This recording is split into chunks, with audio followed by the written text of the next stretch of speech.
সকলকে নমস্কার। আজ আমি রান্না করতে চলেছি বাঙালির সবথেকে প্রিয় খাবার পাঁচমেশালি তরকারি।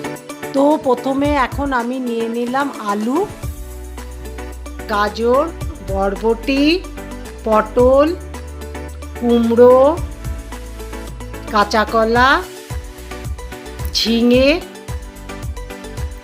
লাল ডাঁটা, মূলো, বেগুন, আর লাগবে কাঁচা বাদাম, বড়ি আর টমেটো। প্রথমে কড়াইতে 3 চামচ তেল দিলাম।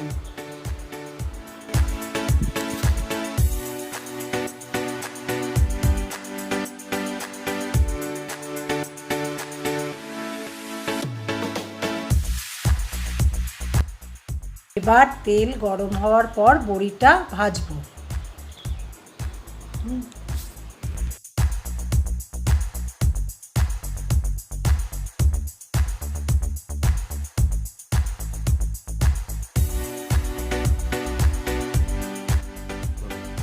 আমার বড়ি ভাজা হয়ে গেছে, এবার আমি বড়িগুলোকে থালায় তুলে নেব।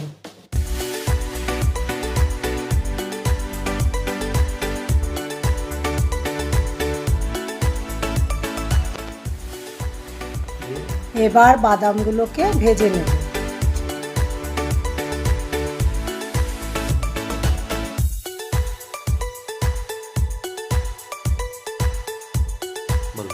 বাদাম ভেজে তুলে নেওয়ার পর কড়াইতে আরও 3 চামচ তেল দিলাম।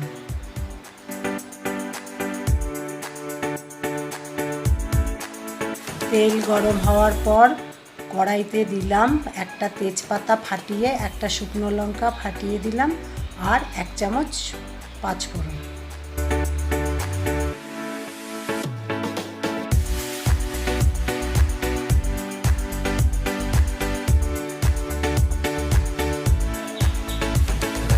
ফোড়ন 2 সেকেন্ড ভাজার পর প্রথমে আলুটা ভেজে নেব। আলুটা 1 সেকেন্ড ভাজার পর সমস্ত সবজিগুলো কড়াইতে দিয়ে ভেজে নেব একে একে।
সমস্ত সবজি ভেজে নেওয়ার পর একে একে সমস্ত মশলা দিয়ে সবজিটা কষিয়ে নেব।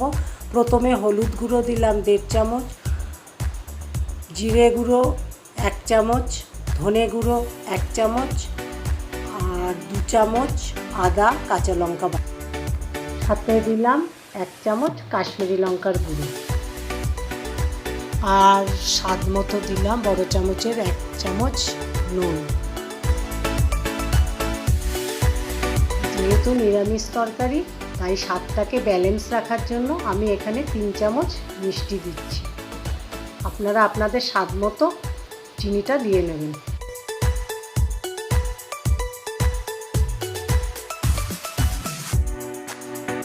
সব শেষে টমেটোটা দিয়ে 5 মিনিট সবজিটা আমি কষিয়ে নিলাম।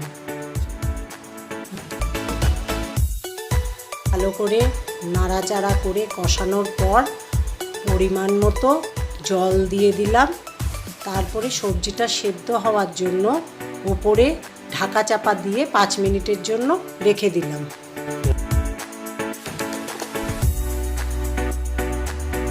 মাঝখানে একবার ঢাকা উঠিয়ে নেড়েচেড়ে দিয়ে আবার ঢাকা দিয়ে কিছুক্ষণের জন্য রেখে দিলাম।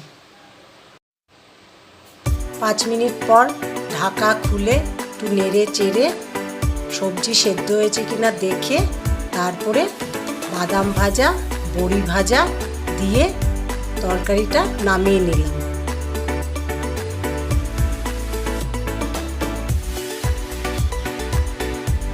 নামানোর সময় একটু ঘি দিয়ে দিলাম।